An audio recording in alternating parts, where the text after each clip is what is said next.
Hey, what's up guys? So, Assalamualaikum dan salam sejahtera. So, hari ni kita nak masak nasi butter menggunakan plantar. Let's go. Okay, pertama sekali kita pakai pressure cooker je. Tak perlu kita nak tumis-tumis. Kita buat versi simple je guys. Sekejap gelap kan, kita buka lampu je. Versi simple sahaja. So, barang-barang dia, awak kena racik bawang besar. Kita pakai sebiji saja. Dan bawang putih 4 ulas dan sedikit halia. Okay, untuk pertamanya kita akan bagi pelantar. Ni ada belen dalam separuh lah pelantar ni. Boleh lah. Kalau awak ada minyak ghee lagi bagus lah. Lagi sedap, lagi wangi. Tapi tak apa, kita guna je bahan yang apa ada kat rumah. Masukkan semualah sebab kita ada belen separuh sahaja. Okay, masukkan dan biarkan dia panas. Kita akan start mulakan menumis dalam pressure cooker saja, periuk nasi je. Okey, sementara nak tunggu butter kita cair, kita lihat pun tak banyak sangat, kita tambah sedikit minyak. Tambah sedikit. Gantunglah kalau butter korang tu dah banyak, tak perlulah tambah minyak. Kita yang adjust dia. Okey, so lepas tu, sementara dia cair tu kita akan tumiskan bahan kita sebentar. Masuk je semua.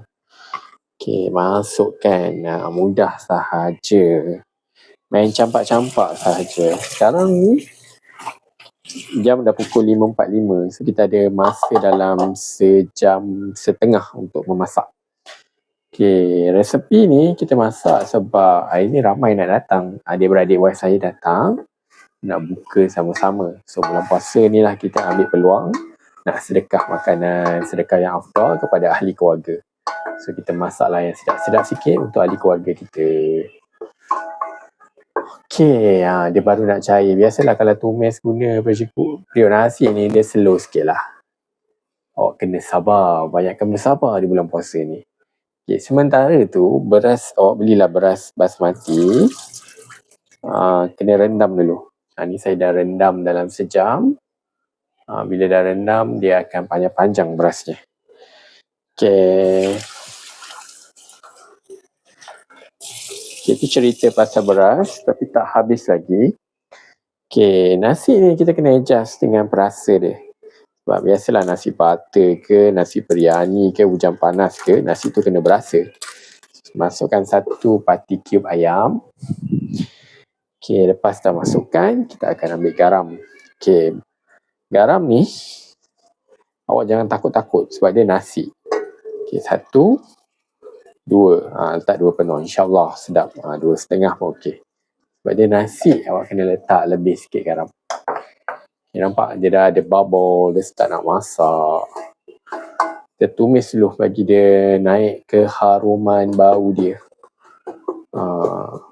Dan baru kita boleh masukkan beras. Bagi dia garing sikit. Okey. Air punya pula, air kalau beras basmati ni 1 beras 2 air. Tu standard dia lah. Kalau awak tak berani, letak 1 beras 1,5 pun boleh. Jadi kalau masak 4 beras air cawan, jadi air dia adalah 8. Dia double. Berbeza dengan beras biasa. Sebab tu dia akan kembang, dia akan muai. Jadi tak perlu nak masak banyak-banyak. Okay, next. Jangan lupa kita juga kena letak susu. Susu cair kena letak. Itu sahaja. Mudah. Untuk nasi butter kita. Okay, so kita akan masukkan susu. Okay, kita akan masukkan setengah pot susu. Kalau siapa rajin untuk adjust, ukur, pergilah ukur. Kita akan masukkan setengah sahaja. Okay, ni dalam setengah lah saya masukkan. Setengah lagi saya nak guna bila masak ayam dia. Okay, so seterusnya, dah cantik dah bawang kita tumis dalam periuk nasi ni. Kita nak masukkan beras kita.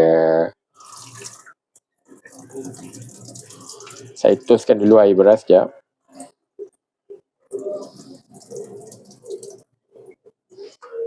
Okay, so kita akan masukkanlah. Bismillahirrahmanirrahim.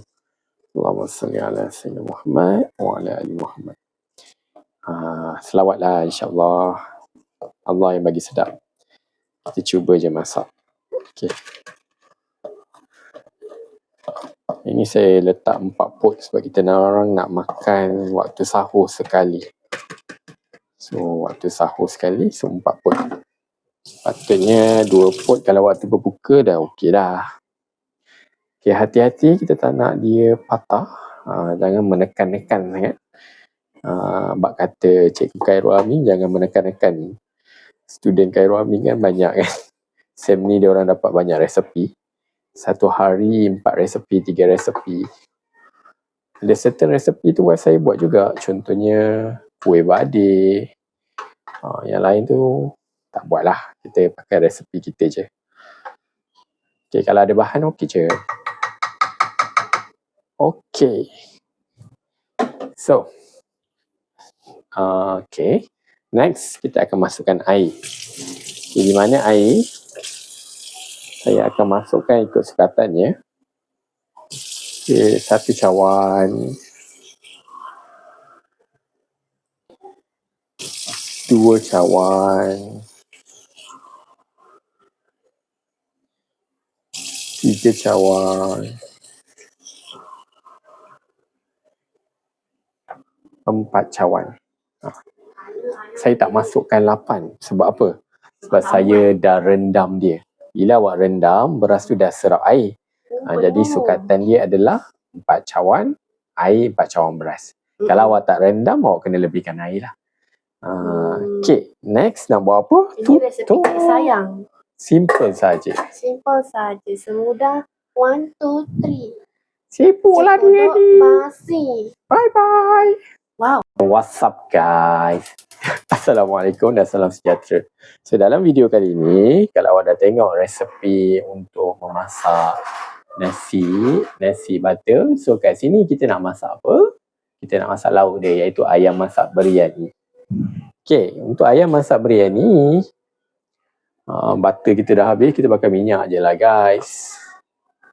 Okay, tuangkan minyak.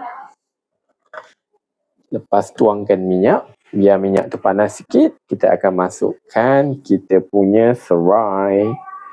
Masukkan serai. Okay, next. Kita ada bahan kat sini. Bahan hasil blender kita. Dia adalah bawang merah 2 biji. Bawang putih 4 ulas. Dan juga halia sedikit. Tak apa, nak vacuum je lah. Boleh. Wife kita kan, time kita nak buat video lah, time tu lah dia nak vacuum. Okay, jadi kita akan tumis sampai dia naik bau dulu. Okay, so bila kita punya bahan tumisan tu dah mendidih, kita akan masukkan cili 1, 2, 3. So akan masukkan 3 sudu cili. Kita nak bagi elemen pedas tu sebenarnya. Okay, dan gaul.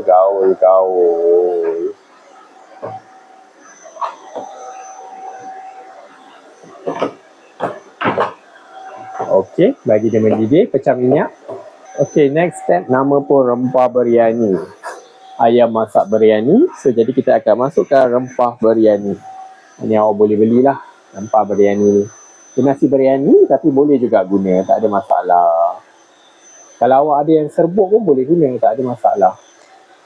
Kalau dulu dekat Batu Pahat ada satu kedai tu, namanya kedai Bajrai. Saya selalu beli rempah kali tu. Jadi tapi kat sini jauh kan, kita guna yang segera je lah, yang mana ada sahaja. So masak ni kita yang buat dia, so kita akan cubalah. InsyaAllah sedap. Okay, gaulkan. Bila awak masukkan rempah ni, automatik bau biryani tu naik. Dia akan bau harum. Automatik bau biryani tu akan naik. Bila ada rempah ni, kena hati-hati dengan api. Api tu tak boleh terlalu kuat. Nanti rempah tu hangit. Bila hangit, dia jadi pahit. So, kena hati-hati. Kalau banyak bulan puasa ni kan tak boleh rasa. Kalau masak ni letak partikul Maggi, 1 je. Bila masak ni banyakkanlah baca bismillah, selawat, insyaAllah sedap. Niat kalau nak bagi orang tu insyaAllah sedap.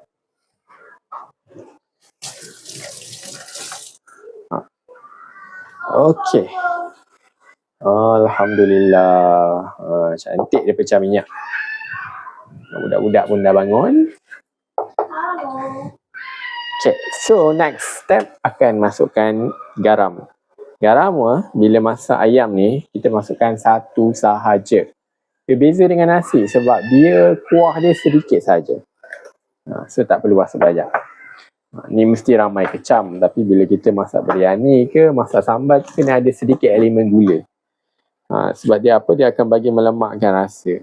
Letaklah satu sudu kecil.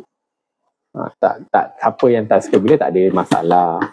Kita pun makan sekali-sekali je nasi biryani ni, bukan hari-hari. Okay. So, kita akan tanakkan dia. Cantik dah dia. Okay. Then, kita akan masukkan ayam kita. So, senang je masak biryani ni bagi siapa yang nak try masak kan. Sebab dia tak payah goreng. So, kita kira ni untuk wife saya. Ni untuk saya. Ni untuk Hazib. Yang ni untuk Najib. Yang ni untuk bini Najib. Ni untuk wife saya masa pagi. Ni untuk saya masa pagi. Ni untuk Hazim masa pagi. Cukup? Dah cukup. Hanif. Kira tak tadi? Tadi ada Hanif tak? Dia tak dengar pun nama Hanif. Ni untuk Hanif. Dah cukup. Tak payah banyak. Cukup kan? Ada lebih? Jangan lebih. Jangan lebih. Nanti tak habis. Tak habis. Membazir. Kita nak elakkan pembaziran. Sebab tu kita berkira. Ni bukan masak berkira-kira guys. Ini namanya menggunakan prinsip. Prinsip apa ya? Okey, kan cantik. Dia kalau boleh letak yang bahagian sedap. Budak-budak ni kalau bahagian sedap laju. Kita tak masa lagi ni.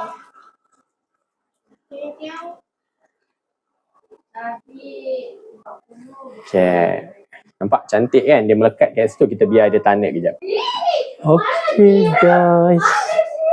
Jadi lepas ayam kita dah nampak cantik, kita akan masukkan satu susu full cream. Akan masukkan satu susu full cream. Satu cawan. Dan kita akan masukkan lebihan kita punya susu cair. So bagi dia meresap. Nanti kuah dia akan set, akan kering. Itu sahaja bahan-bahan dia. Okay, ada satu bahan lagi, iaitu tomato. Masukkan tomato. Okay, so then kita akan renehkan guna api yang perlahan. So sampailah kuah dia pekat. Tidak akan pekat. So itu sahaja resepi yang mudah. Nanti awak boleh cubalah. Cuba memasaknya. Kalau ada yogurt dia lagi sedap. Tak payah pakai susu full cream. Sebab kita tiada yogurt, kita olahlah dia. Okey, nanti kita tunjuk hasil dia. Okey. Okey, dekat sebelah sini biasalah. Isteri saya buat kuih bakar. Dia dah expert dah buat kuih bakar, nak jamu orang datang. Bismillahirrahmanirrahim. Sekarang kita nak record the moment of truth. Nasi dah masak. Bismillahirrahmanirrahim. Wow. Alhamdulillah. Masya Allah, nampak panjang-panjang. Cantik kejadiannya. Alhamdulillah. Ini boleh makan banyak kali ni. Wow. Wah, Alhamdulillah. Inilah nasi butter kita. Jadi, nampak? Tak boleh makan lagi, belum buka. So, kita gaul-gaul sikit je lah. Aromanya tu. Aromaterapi guys. Aromaterapi. Ni macam mana pula ni? Tak, jangan buka. Tu belum lagi. Nak sendiri. Kejap. The moment of truth. The moment of truth. Okay, next kita nak tengok kita punya ayam. Bismillahirrahmanirrahim. 1, 2, 3. Tara. Ayam masak biryani kita pun siap. So, itu je untuk video kali ni. Jumpa lagi. So, kali ni kita akan masak gabungan 2 resipi. Nasi butter dan juga ayam masak biryani. Jumpa lagi. Bye-bye.